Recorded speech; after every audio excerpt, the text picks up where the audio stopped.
High Imperator George Dan Syllabus stood within the command room of the head ship of the Imperial fleet. A tall man of even build, with a curly grey moustache and a head that was once full of dusty blonde hair. He stood with his arms clenched behind him, staring at the screen depicting the planet Oixgor, where the alien race Oixgori dwelt. Everyone was silent. All eyes within the command room stayed glued on the High Imperator. Everyone awaited his command. The war with the Oixgori had taken quite a toll on humanity. Thousands of lives were lost in the ongoing war. Our only hope had been to find their home planet, of which we had successfully done, and now, with a simple command, orbital bombardment would ensure our enemy would know more. A span of moments passed, and the High Imperator just stood there, looking at the planet with this distant look to his eye, as if he was reminiscing of what it would be like to swim the beaches of Oixgor, or the smell of the mayol trees the Oixgori were famous for. Sir? The Assistant Imperator asked. A short man with a pot belly, and fingers that never could stay still. He fidgeted said fingers before himself as he observed the High Imperator. We are awaiting your command to begin orbital bombardment. Yes, I know that, George replied. I'm just thinking about how many Oixgori are on that planet. Roughly 16 billion, sir, the data analyst answered, while touching her glasses up the bridge of her nose. George whistled. Wow, that's a lot of Oixgori. Why are we doing this again? Sir, the Assistant Imperator started, the Oixgori are our enemy. They have killed countless humans. Okay. So have we done the same to them, right? I mean, this whole war started over what? Why did this war start? They wanted Earth's resources, sir, the data analyst said. Be specific. What exact resource did they want? Water from our oceans, the data analyst answered. The High Imperator nodded. Salt water. They have oceans, but it's all fresh water. Yet they need salt. It's valuable to them, and if there's one thing Earth has plenty of, it's salt. And we refuse to give it to them. Refuse to sell it to them. And war somehow sparked from all this, and now here we are, above their planet with several orbital bombarders trained on them. I'm just trying to retrace my steps. Figure out how it is I got here. Sir, just give the command and our enemy will be no more, the Assistant Imperator said. Yes, but then what? 16 billion of a species will be dead, and we'll be alive, and will that close the chapter? You know it won't stop there. Something will happen in future. One of my children's children will find themselves in this very spot where I'm standing, and then they'll be faced with the same decision I have to make. Only it won't be against the Oixgori. It'll be another alien species, and I don't want that. I find I don't want that at all, High Imperator George said. Sir, a lieutenant interjected. With all due respect, I was there at the Battle of Chicago when they assailed our shores. My brother died beneath their pulse rifles, and my father lost his legs to their pulse grenades. They did not stop advancing over our dead. This is our chance to fight back, to avenge our fallen. I was there too, you know, George answered. I was on the Chicago beach that day, just the commander of an artillery unit. We lost that war. We lost it badly, yet I recall you survived it, just as I did. How then, Lieutenant, do you account for that?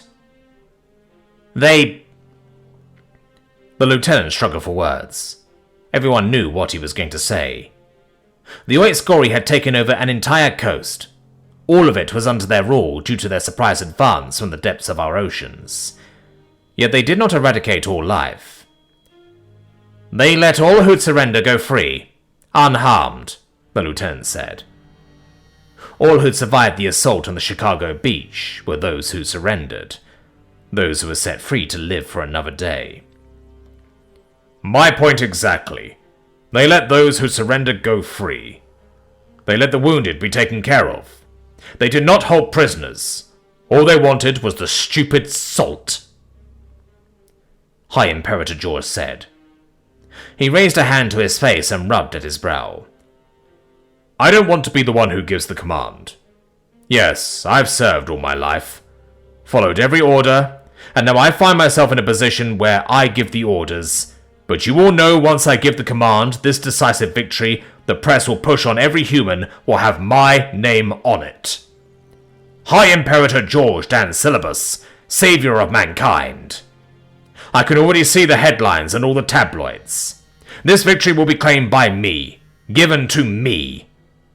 Yet when night comes and all of you lay cozy in your beds, under warm blankets with a good book to bring on the sleep, I will be wide awake, drinking myself to an early grave, knowing full well 16 billion lives were lost because of me. Don't you see? This is a grave I'm digging. It won't be just 16 billion alien souls in it. I'll be there among their dead. Once I give the command, I'll be among their dead. Silence reigned within the command room. All that was being said echoed across the numerous human ships orbiting the planet Oiskor. We all understood the implication the command will have. An end to a war, but at the cost of a great weight placed on the shoulders of one man. Was this what humanity had come to? Was this a worthy sacrifice? We all struggled with the moral dilemma. On one hand, an entire alien species will be wiped out to guarantee our victory against them, but on the other hand, the voice of he who would lead with the command to destroy will forever be weighed down by the guilt and sorrow said command held. I met one once, you know, under a flag of parley during that temporary ceasefire we had at the Australian beach line. All they wanted was salt. Just to lick it, all they wanted. When we talked, all they did was just stand there licking salt while they gave us wine made from the bark of their malloy trees. Why do we deny them salt? Why? High Imperator George's speech was cut short when the Assistant Imperator pulled out a plasma pistol and aimed it at his head. You are unfit for duty. Relinquish command to me right this instant, the Assistant Imperator said. The guards flanking the High Imperator made to eject their pistols, but the High Imperator waved their hands down. You'll be the hero you always wanted to be, George said. Relinquish command to me. Oh, you'll have the fame and the glory, but you'll understand the cost one day, and when that day comes, reach out to me. Tell me whether it was worth it.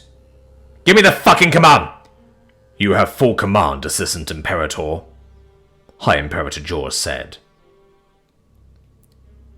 The Assistant Imperator turned to the screen.